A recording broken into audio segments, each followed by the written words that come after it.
Hi viewers, this is मेरे बाहा Imran and you're watching my YouTube channel. Viewers, सबसे पहले चैनल को सब्सक्राइब कर लें, वीडियो को लाइक करें, शेयर करें और बेल आइकन ऑन करना मत भूलिएगा। आज हमें इंडिया से ज्वाइन किया है डॉक्टर अभिषेक मिश्रा जी ने। सर बहुत शुक्रिया हमारे व्यूवर्स के लिए आपने टाइम निकाला। Thank you so much for inviting me. Viewers, आप सबसे रिक्वेस्ट है कि सर के चैनल को भी लाजमी सब्सक्राइब कीजिएगा। सर के चैनल का जो नाम है अभिषेक मिश्रा तक्षशिला के नाम से, आप इनको लाजमी सब्सक्राइब कीजिएगा। आज हम जिस टॉपिक पे बात करने जा रहे हैं, टॉपिक तो बहुत इंटरेस्टिंग है, लेकिन उससे पहले आपको पता है न्यूजीलैंड ने जो है वो श्रीलंका को बीट किया है। सर क्या कहना चाहेंगे आज के मैच के हवाले से? और दूसरे नंबर पर सुनने में ये आ रहा है कि पाकिस्तान जो है वर्ल्ड कप से बाहर हो चुका है। क्या कहेंगे आप इस पूरे सर्कमस्टांसेस को देखते हुए? देखिए अभी बाहर तो नहीं हुए हैं आप। अभी देखिए क्या है कि आप आ सकते हैं, अभी भी सेमीफाइनल में क्वालिफाई कर सकते हैं। उसके लिए क्या होगा कि अगर सूरज जो है वो चंद्रमा की एक सीध में आ जाए, पृथ्वी उसका डायगोनली नीचे आ जाए, और उसके बाद मंगल ग्रह जो है वो ये वाला प्लैनेट छोड़ के चला जाए किसी और उसमें, तो एक चांसेस बनते हैं पाकिस्तान के लिए अभी। दूसरा ये है कि देखिए ऐसा हो जाए कि पूरा बारिश ही हो जाए और बारिश होकर के सबके मैच डूब जाए, तबाह हो बर्बाद हो जाए, भूकंप आ जाए ऊपर के नीचे,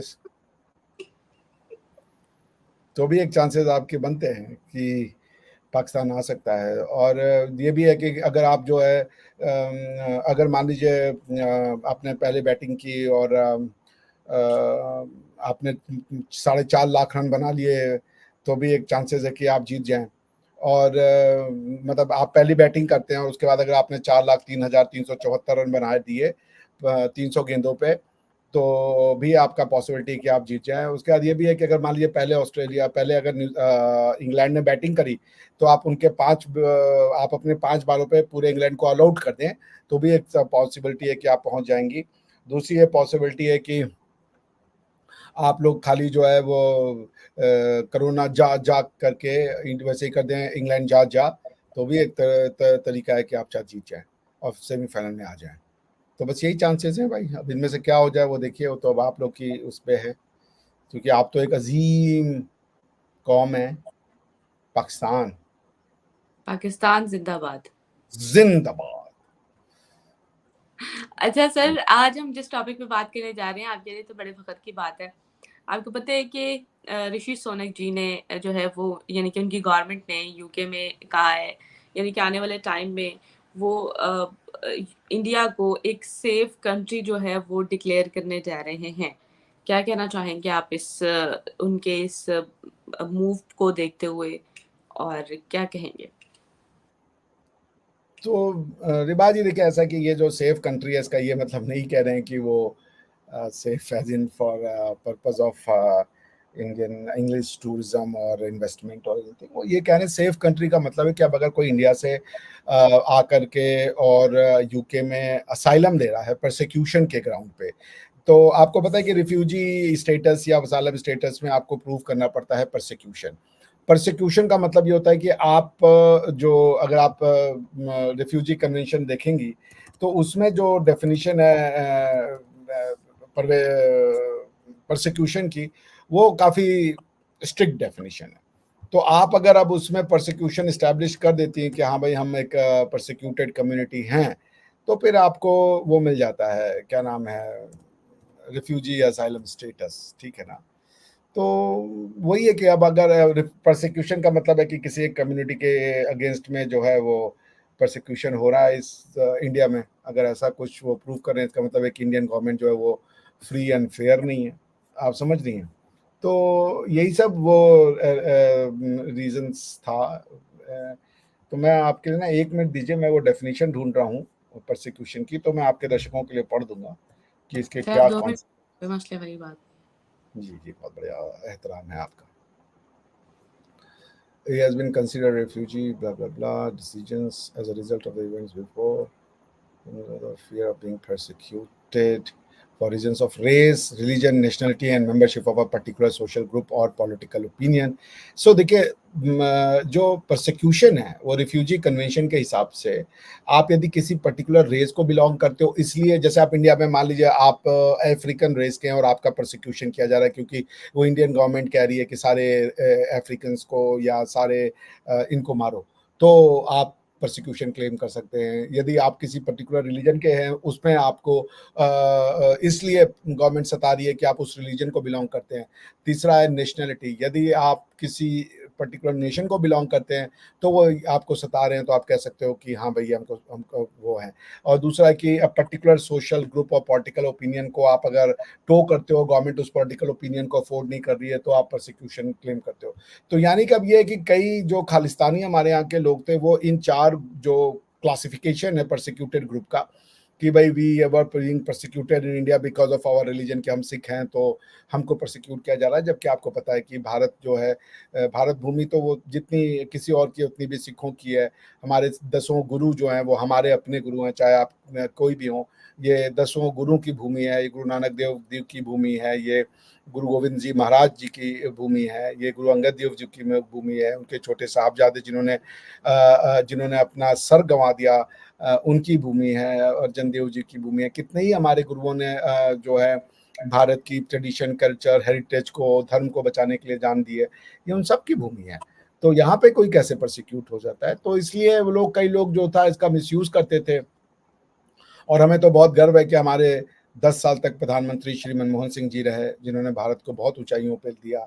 हमारे जो कई सेना के अध्यक्ष, चाहे वो जल सेना हो, थल सेना हो, या वो वायु सेना हो, उसके अध्यक्ष जो थे, वो भी हमारे सिख भाई बहन थे। चाहे आप देख लें, अभी आर्टिकल 370 जब हटा कश्मीर से, उस समय भी जो चिनार कोर, अगर मैं गलत नहीं हूँ तो चिनार कोर को कमांड कर रहे थे KJS ढिल्लों साहब, जिनको टाइनो ढिल्लो भी कहते हैं। उन्होंने उनकी देख रेख में 370 को भी हटाया गया था। तो ये सब तरीके का मिसयूज करके कुछ एक हैंडफुल लोग थे जो इसका उपयोग करते थे और दिखाते थे कि भारत में प्रोसिक्यूशन होता है एक पर्टिकुलर रिलीजन का, और इसलिए हमें जो है यहाँ पे आकर के असाइलम क्लेम करते थे वो लोग।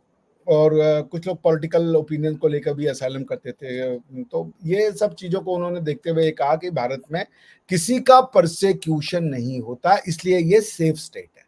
ये अभी लॉ वो लाएंगे, उस लॉ को वो अपने यहाँ, चूंकि उनके यहाँ ना यूके में भी लोग रहने के लिए अपनी गवर्नमेंट्स पे झूठा इल्जाम लगा के वहां पे वो रह जाते हैं। तो अब इससे ये हो जाएगा कि जब ये लॉ बन जाएगा और इस लॉ को पास होने के बाद, अगर आपका स्टेट एक सेफ स्टेट है और आप इलीगली आ गए हो इंडिया में, तो फिर आप, या किसी और कंट्री में, तो आपको सेफ स्टेट में, तो आपको रिपैट्रिएट किया जाता है। बिकॉज रेफ्यूजी लॉ के अंदर में कॉन्सेप्ट होता है प्रिंसिपल ऑफ नॉन रिफुल्मा। नॉन रिफुल्मा का मतलब है कि अगर एक आदमी, मान लीजिए इलीगली भी एक किसी कंट्री में चला गया और वहां से वो उसको उसकी होम कंट्री में नहीं भेजा जा सकता अगर उसकी जिंदगी पे खतरा है, तो इसको कहते हैं प्रिंसिपल ऑफ नॉन रिफुल्मा। इसको ऐसे समझे कि मान लीजिए एक स्विस जो है वो भाग करके इंग्लैंड चला गया, यूके चला गया, और उसने कहा कि मैं यहाँ रहना चाहता हूँ, क्योंकि मुझे स्विट्जरलैंड में खतरा है, मेरे को प्रोसिक्यूट किया जा रहा है क्योंकि मैं मान लीजिए एक्स रिलीजन को फॉलो करता हूँ। तो अब भले वो इलीगल आया हो, गवर्नमेंट ऑफ यूके उसको स्विट्जरलैंड नहीं भेज सकती क्योंकि वहां पे उसकी जान को खतरा है। इसलिए अब ये यूके की गवर्नमेंट की जिम्मेदारी हो जाती थी कि ऐसे लोगों को अपने यहाँ रहने दें, भले वो इलीगली इंटर आए, उनको रिफ्यूजी का स्टेटस दे दें। और रिफ्यूजी का स्टेटस जब उसको मिल जाता था परसिक्यूशन के आधार पे, तो फिर रिफ्यूजी स्टेटस के अंदर में उसके कई राइट्स हो जाते थे जो कि होस्ट कंट्री को उसको देने पड़ते थे। जैसे उसको एक पर्टिकुलर अमाउंट ऑफ मनी देना पड़ता था ताकि वो सस्टेन कर सके, जॉब की वो व्यवस्था करनी पड़ती थी, और भी कई तरह की चीजों की व्यवस्था करनी पड़ती थी। तो आप, होता ये था कि even if you have come illegally, आपको आपकी कंट्री में नहीं भेजा जा सकता प्रिंसिपल ऑफ नॉन रिफुल्मा के तहत, क्योंकि आप उस कंट्री में परसिक्यूशन फील कर रहे हो। जैसे आपके यहाँ पे देख लें, MQM के आपके जो वो हैं बानी जो हैं, वो अभी यूके में है, क्योंकि उनका भी वही स्टेटस है। वो कह रहे हैं कि हमको परसिक्यूट किया जाएगा पाकिस्तान में, इसलिए हमको यहाँ रिफ्यूजी स्टेटस चाहिए, या पॉलिटिकल असाइलम चाहिए। उनको पॉलिटिकल असाइलम मिली होगी। ये मैंने एक एनालॉजी ड्रा की ताकि आप समझ जाएं। तो नॉर्मली क्या होता है कि अगर मान लीजिए मैं यहाँ से अमेरिका जाने का मन है और मैं अमेरिका में लैंड कर गया किसी तरीके से, इधर उधर से घुस घास के, तो अब अमेरिका ने पकड़ा भाई कि मिश्रा जी तो यहाँ बिना वीजा के आए हैं, इलीगली आ गए हैं, सही डॉक्यूमेंट्स के थ्रू नहीं लाए, तो अब अमेरिका क्या करेगा मेरे साथ? अमेरिका में तो जाने दे नहीं सकता। तो फिर अमेरिका ऐसे में क्या करता है कि मुझे पकड़ेगा और कहेगा ये लीजिए टिकट, आप अपने कंट्री वापस जाइए, उस कंट्री की फ्लाइट में मुझे बैठा देगा, मुझे अपनी कंट्री में वापस आना पड़ेगा। लेकिन मान लीजिए अगर मैं ये स्टैब्लिश कर दूं कि मैं उस कंट्री में वापस जाऊंगा तो मेरी जान को खतरा हो जाएगा, क्योंकि मेरी पॉलिटिकल बिलीफ जो है, या मैं रिलीजन को फॉलो करता हूं या एक रेस को फॉलो करता हूं, और उस रेस, रिलीजन या पॉलिटिकल बिलीफ को जो है उस कंट्री में, होस्ट कंट्री में खतरा है और मेरी जिंदगी को खतरा हो जाएगा, तो फिर आप उसको इलीगल आए हुए आदमी को भी नहीं भेज सकते वापस। आप समझ गई? तो अब आप जब सेफ स्टेट डिक्लेयर हो गए तो इसका मतलब यह है कि हमारे यहाँ किसी का परसिक्यूशन नहीं होता, चाहे वो किसी भी रेस का हो, नेशनलिटी का हो, रिलीजन का हो, और या वो किसी भी पॉलिटिकल ओपिनियन का हो। एक समय वेस्ट ने ये टैक्टिक्स बनाई हुई थी आर्म ट्विस्ट करने की, इस तरीके के लोगों को अपने आप बुला करके और कह के कि आपके यहाँ पे जो है वो खतरा है और ये है और वो है, तो हम इनको नहीं भेज सकते। तो वो हमारे क्रिमिनल्स लोग वहां पे जाकर के वो ले लेते थे, शरण दे लेते थे, जैसे हरदीप सिंह निज्जल ने कनाडा में ले ली थी। अब मजे की बात ये होगी कि कनाडा, अब ऐसे लोगों को आप इंडिया को सेफ लिस्ट नहीं कहते हो, सेफ कंट्री नहीं कहते हो, और इनको आपने शरण दी हुई है, तो जितने कनाडा में पॉलिटिकल असाइलम लेके बैठे हुए हैं, रिफ्यूजी स्टेटस लेके बैठे, जिनको सिटीजनशिप नहीं मिला है, वो लोग अगर यूके में होते तो उनको वो भेजा जा सकता था इंडिया। अब कनाडा को भी ये सोचना पड़ेगा कि यूके कह रहा है इंडिया सेफ है और तुम कह रहे हो इंडिया में प्रोसिक्यूशन है, तो वेस्ट में दो फाड़ हो जाएगा, क्योंकि जब सेफ स्टेट है इसका मतलब प्रोसिक्यूशन नहीं। जी बताएं। अच्छा सर, मेरा यहाँ पर दूसरा सवाल ये है कि अमेरिका के डिफेंस सेक्रेटरी जो है वो इंडिया आए हुए हैं, और एंथनी ब्लिंकन जो है वो भी इंडिया आए हुए हैं 2+2 मीटिंग अटेंड करने के लिए। आप क्या समझते हैं अमेरिका और इंडिया के जो आपस में रिलेशन है वो क्या जितने स्ट्रोंग होते जा रहे हैं, क्या वो चाइना के अगेंस्ट जो है वो मतलब चाइना को खत्म करने के लिए उनके रिलेशन स्ट्रांग होते जा रहे हैं, क्या कहेंगे? चाइना को खत्म करना तो नहीं है कोई एम्बिशन हमारा कि हम किसी को खत्म करने के लिए कोई दोस्ती नहीं करना चाहते हैं, पर देखिए 2+2 जो मिनिस्टीरियल मीटिंग है उसमें डिफेंस और फॉरेन अफेयर्स के मिनिस्टर मिलेंगे। आज ऑस्टिन साहब जो हैं यूएस डिफेंस सेक्रेटरी वो आए हैं, और उन्होंने राजनाथ सिंह जो उनके काउंटर पार्ट है डिफेंस मिनिस्टर, उनसे मुलाकात की है। उसके बाद एंथनी ब्लिंकन साहब भी आएंगे उनसे मुलाकात करने के लिए। उसके बाद ये है कि ये डेवलपमेंट चलती रहेगी, और ये देखिए इंडिया और यूके की जो, इंडिया और यूएसए की जो एक फ्रेंडली अप्रोच है वो इस क्षेत्र के लिए, इस महाद्वीप के लिए या भारतीय उपमहाद्वीप के लिए आप कह लें उसको, वो काफ़ी इम्पोर्टेंट है। वो इसलिए कि हम किसी के अगेंस्ट में दुश्मनी नहीं करते, हम किसी के जब हमारा ये प्रिंसिपल नहीं है कि दोस्त का दोस्त दोस्त, दुश्मन का दोस्त का दुश्मन दुश्मन, ये हमारी फिलॉसफी नहीं है। अमेरिका का दुश्मन हमारा दुश्मन कतई नहीं है, अमेरिका का दुश्मन रशिया है, हमारा दुश्मन नहीं है। अमेरिका का दुश्मन चाइना है, हमारा दुश्मन नहीं है। हमारी चाइना से अलग अपनी डिफरेंसेस हैं, दुश्मनी है, जो कह ले वो हमारा चाइना का अलग मैटर है। ना तो हम वो अमेरिका के गले पाड़ेंगे कि भाई चूंकि आप हमसे दोस्ती कर रहे हैं तो आप चाइना को तबाह बर्बाद कर दिए, जैसे आपकी इच्छा होती है कि आपने किसी भी देश के पास दोस्ती करनी है, आपका सबसे पहला होता है कि जाके अमेरिका पे, इंडिया पे 4 बम मारो। अपनी दोस्ती का सबूत क्या देना है? जाके इंडिया पे 4 पापा भर के बम मारो।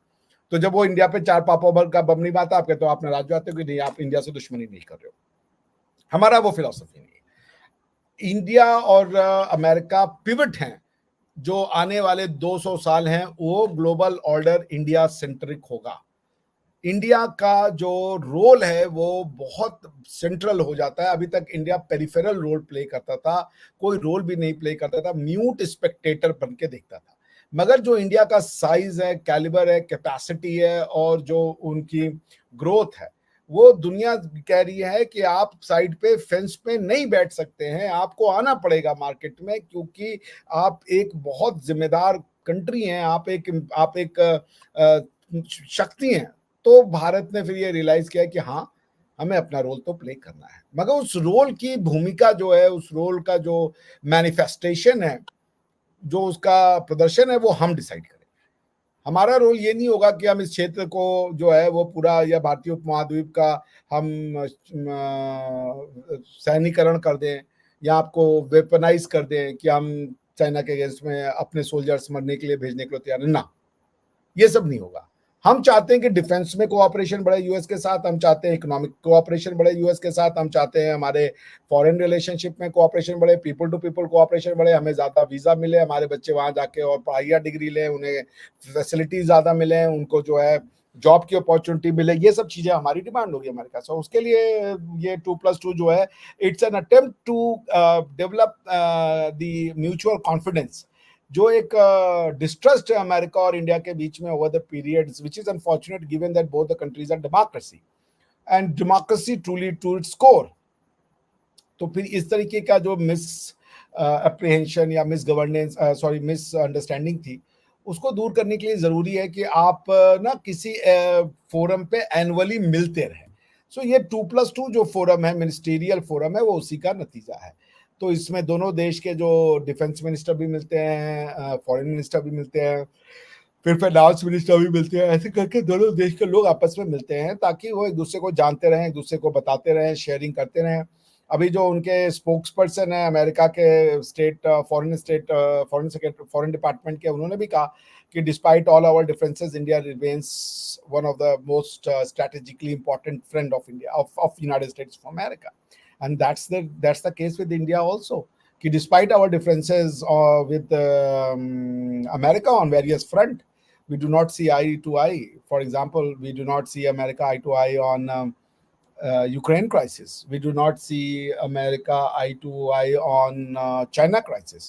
But we do see America eye to eye on Palestinian crisis. For example, हम दोनों ये चाहते हैं कि 2+2 हमारे, हम दोनों चाहते हैं कि 2 स्टेट सॉल्यूशन हो, पैलेस्टीनियन और इजराइलीज दोनों शाना बशाना कंधे से कंधा मिला के उस क्षेत्र में रहें, खुशी से रहें, एक दूसरे से प्यार मोहब्बत से रहें, पाकिस्तानी तरीके से ना रहें, ये हमारी कोशिश है। तो हम दोनों एक दूसरे को ये समझने के लिए एक एनुअल इवेंट होता है, ताकि आप बात करते रहेंगे, टच में रहेंगे, गैप नहीं होगा, एनुअल इवेंट होगा, प्रिपरेशन करेंगे, मिनिस्ट्रियल मीटिंग से पहले जो डिप्लोमेटिक मीटिंग होती है उसके पहले जो है और छोटे ऑफिसर्स की मीटिंग होती है, ताकि वो एक जो है पूरा साल भर आप एक्टिव रहते हो। तो फिर एक ट्रस्ट बिल्डिंग होता है, कॉन्फिडेंस बिल्डिंग मेजर का लिया जाता है, that's why it is happening.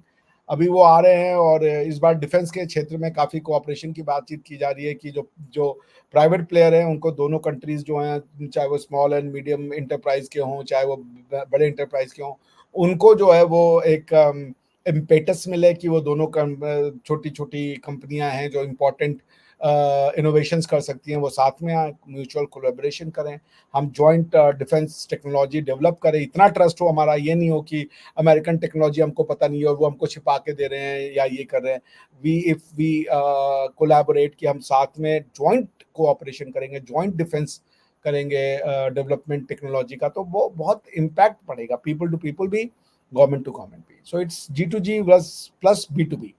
So it's a good sign कि इंडिया जो है वो 2+2 कर रहा है, और इस पूरे क्षेत्र में भारत जो है, भारत ही एकमात्र शक्ति है जो दुनिया में पीस ला सकती है। ये बात आप लिख लीजिए रिवाजी, भले इसके लिए कोई मुझे जितना भी गाली दे, ये सिर्फ भारत कर सकता है, क्योंकि भारत का कहना क्या है, अहम निजः परोवेति गणना लघु चेत साम उदार चरिता नाम तू वसुधैव कुटुंबकम। क्या मतलब हुआ, ये तेरा है, ये मेरा है, तू मुझ में से नहीं है, तू हम में से अलग है, तू गैर है, ये सब करने वाले छोटी मानसिकता के लोग होते हैं।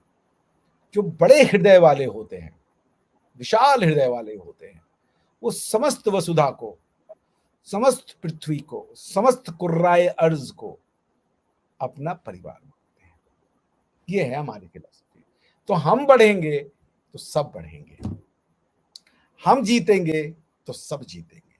भारत की जीत मानवता की जीत, भारत का ग्रोथ मानवता का ग्रोथ, भारत की बात मानवता की बात, भारत की बात ह्यूमन राइट्स, मानव अधिकार की बात, हुकूक की बात, भारत की बात गरीबों के उत्थान की बात। इसलिए भारत दुनिया को नेतृत्व देने में सक्षम है, और आने वाले जो सेंचुरी है वो भारत की है। जबकि चाइना हमसे इकोनॉमिकली हो सकता है बड़ा रहे, लेकिन चाइनीज सेंचुरी नहीं है। भारत ने दुनिया को फिलॉसफीज दी हैं, बुद्धिज्म दिया, जैनिज्म दिया, सिखिज्म दिया, सनातन दिया, वेद दिया, आयुर्वेदा दिया, योग दिया, भारत ने दुनिया को जीरो दिया, भारत ने दुनिया को चांद तारों की भाषा सिखलाई, भारत ने दुनिया को प्रेम करना सिखाया, भारत ने दुनिया को सुश्रुत संहिता के थ्रू मेडिकल दिया, भारत ने बहुत कुछ दिया। 700 सालों से भारत ने अपने आप को बंद कर दिया था, क्योंकि भारत प्रिजर्वेशन मोड पे था। भारत की तबाही के लिए फोर्सेस निकली, जिन्होंने भारत को तबाह करने की कोशिश की, भारत को कुचलने की कोशिश की, भारत को मिसलने की कोशिश की, भारत को मटिया मेट करने की कोशिश की, लेकिन भारत नहीं हुआ। तलवारों पे सरवार दिए,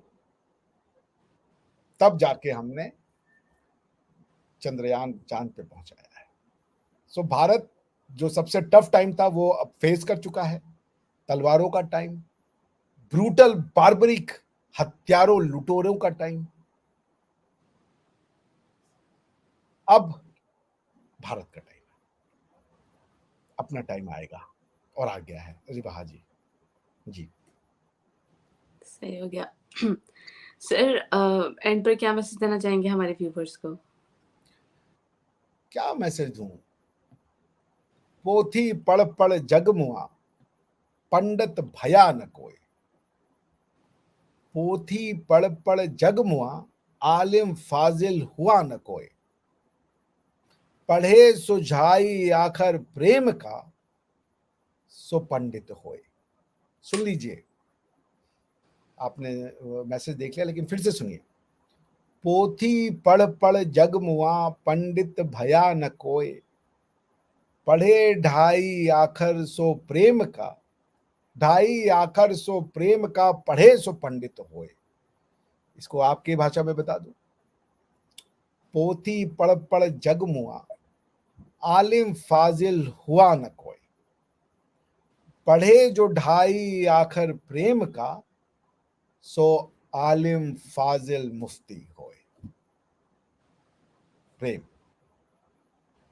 यही संदेश है भारत का। Thank you so much sir. आपके वक्त का बेहद शुक्रिया। व्यूवर्स, आपके वक्त का भी बहुत शुक्रिया कि आपने इस सेगमेंट को एंड तक हमारे साथ ज्वाइन रखा। नेक्स्ट प्रोग्राम तक के लिए हमें दें इजाज़त। Thank you so much. Thank you. It's always a pleasure, Rivaji, to be with you.